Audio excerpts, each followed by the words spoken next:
licking its wounds after getting run over by Oregon, yielding more than 500 yards of total offense. Problem is, that's not all that unusual for the Bucs, going back over their last 4 games, giving up nearly 37 points per game, 22 plays of 20 yards or longer. 2 weeks in, the Buckeyes stand 13th in the Big Ten in total defense. And that a good jumping off point for our weekly conversation with Fox Sports lead game analyst Joel Klatt. Joel, you called that game between Ohio State and Oregon.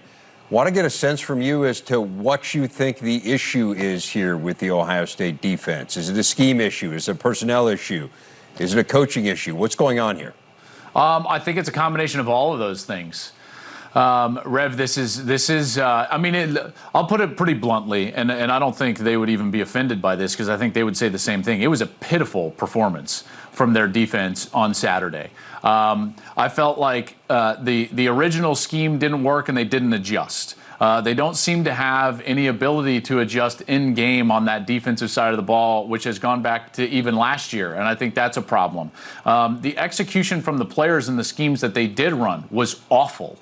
There's no sugarcoating it, and it just is what it is. Like, they played an awful game of football. Now, you got to give Oregon credit, because once Oregon cracked the code and they found some of these tendencies, specifically with their man coverage and their inability to basically switch responsibilities in their man coverage on pick plays, once they found that, they exploited it over and over and over again. So they have 2 weeks to get this right now, Joel. I mean, you have Tulsa and Akron coming up, which are games that you should win handily. You could perhaps experiment a little bit on defense. Do you think they have it in them to get back into the college football playoff conversation? Well, yes, because even in a game when they played that poorly on one side of the ball, they still had a chance. And I think that the maturation from their quarterback, throwing for over 400 yards, is a good point. Now, did he make some mistakes? Yes, he's going to. He's young. It was his second start in college football. I'm not worried about the offensive side.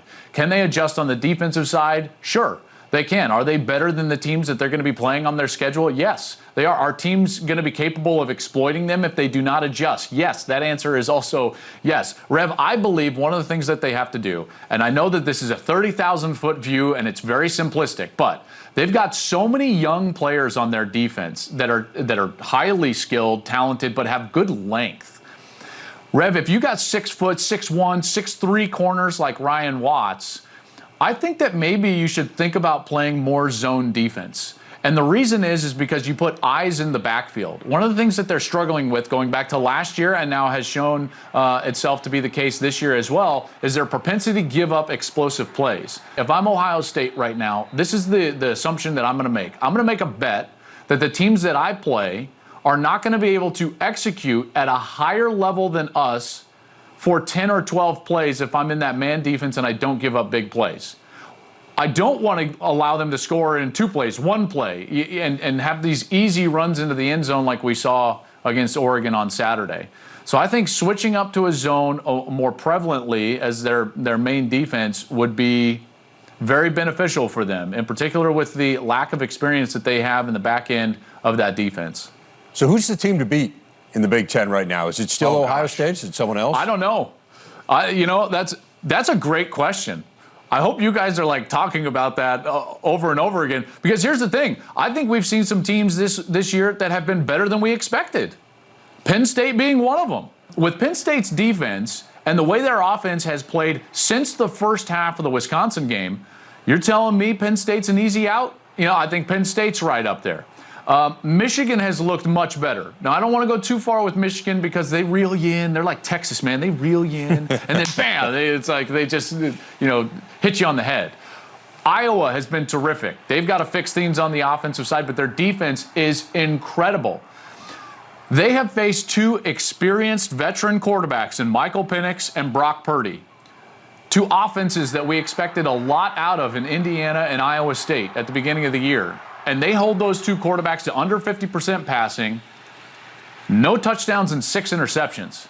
Iowa is doing something real.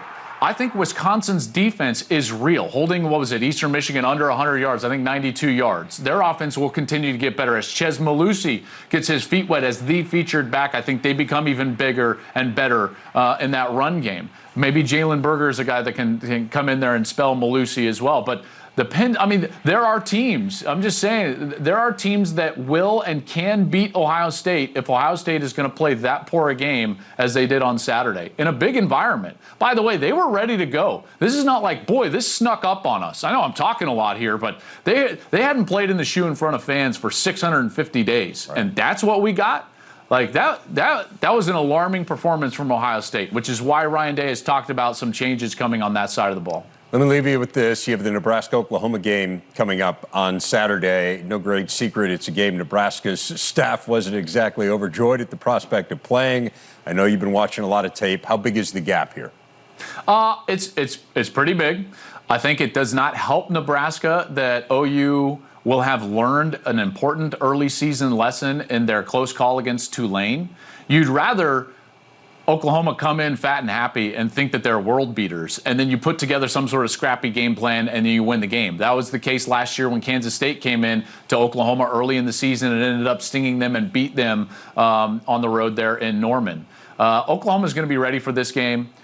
But Nebraska is better on defense than people think. And Adrian is just athletic enough. That last week against Buffalo was a great example of this. First of all, I think Nebraska probably should have beat them somewhere like 35-3, maybe even 41-3, 42-3. They had all those touchdown plays called back on account of penalties. So Nebraska was quietly very good last week. Quietly very good. In particular on defense. I like what I saw on that side of the ball. But the gap is pretty severe because OU is playing at the top end of the college football world right now. Well, looking forward to the call coming up on Saturday. Joel, always look forward to our conversations as well. Thanks so much for your time. We'll talk to you next week. Same. Thanks, bud. Have a good day.